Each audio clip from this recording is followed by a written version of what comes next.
Bonjour, alors je voudrais vous montrer un problème que j'ai rencontré il y a quelques semaines et puis je vais partager avec vous parce que je pensais que c'était très pertinent pour le cours de JavaScript avancé.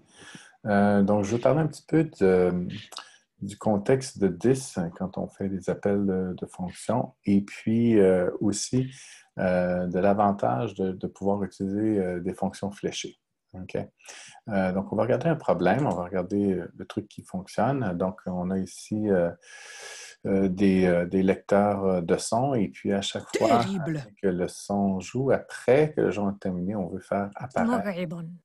quelque chose. OK, tout ça. Monstre!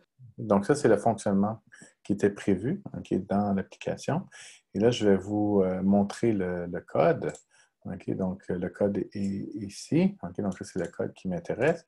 Et au départ, j'avais fait une erreur. OK, une erreur. Donc, par exemple, ici, je n'avais pas mis le bind this. OK, donc, si on fait ça, OK, puis que on recompile.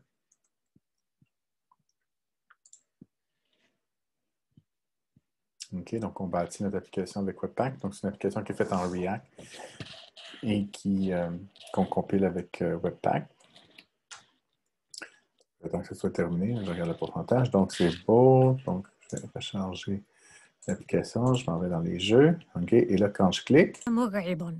j'ai le son, mais je n'ai pas le petit bouton qui apparaît après. Donc, il semble que l'événement que je veux traiter, ici, j'ai un événement, quand le son est terminé, alors fait quelque chose. Éventuellement, on veut appeler le gestionnaire là, AudioClick puis faire des trucs après, qui, entre autres, là, va aller changer d'état pour mettre le fameux bouton qu'on a vu. Donc, il y a quelque chose qui ne va pas. Puis en fait, si on regarde dans la console, on se rend compte que ici, ben, il n'est pas capable de reconnaître cette chose-là. Et puis la raison pourquoi c'est comme ça, c'est que il n'arrive pas à trouver cette chose-là parce que le contexte de this ici n'est pas le contexte englobant de notre composante, mais c'est plutôt le this de la fonction. Et là, il n'y a pas de props AudioKit sur cette chose-là. Donc, ça, c'est undefined. Et puis là, là ça plante notre affaire.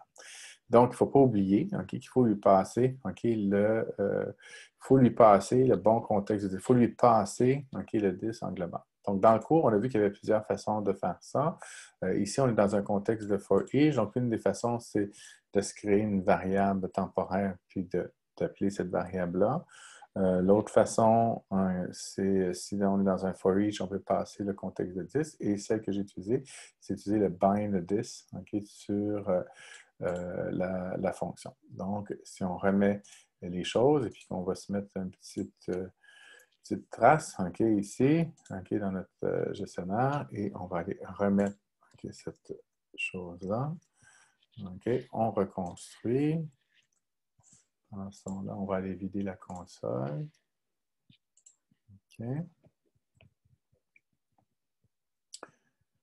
Bon, alors c'est reconstruit. On s'en retourne sur notre truc, on recharge.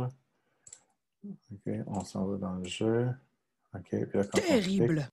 on a ça. Et ça nous dit bien qu'il s'en va dans notre gestionnaire d'événements pour le son numéro 0. Voilà. Moribond. Il va bien dans cette chose-là pour le son numéro 1. Bon, excellent. Maintenant, ce qu'on a vu aussi dans le cours, c'est qu'en fait, la fonction fléchée ne crée pas son contexte de dis propre. Il va tenir sa signification dans le contexte englobant. Donc, au lieu d'avoir à rajouter cette chose-là avec le bind disk, peut-être quelque chose qu'on ne fait pas tous les jours, une façon plus simple de faire ça, si on a accès au ECMAScript 6, et là, c'est le cas c'est notre cas, eh bien, c'est tout simplement de remplacer ça par une fonction fléchée.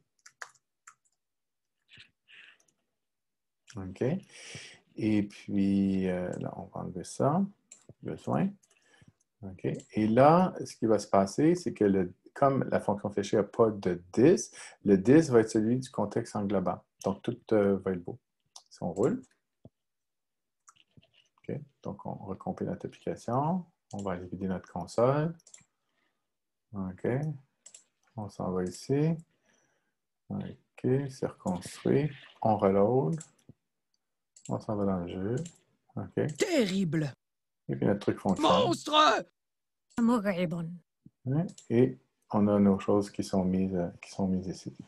Donc, donc les fonctions fléchées donnent cet avantage-là de simplifier un petit peu la construction, puis d'éliminer le problème, ok, qu'on avait avec le disque. Bon, avant, il y avait des façons de le faire, mais c'était un petit peu plus tordu comme avec le bind, mais avec ça, ok, ça se fait naturellement.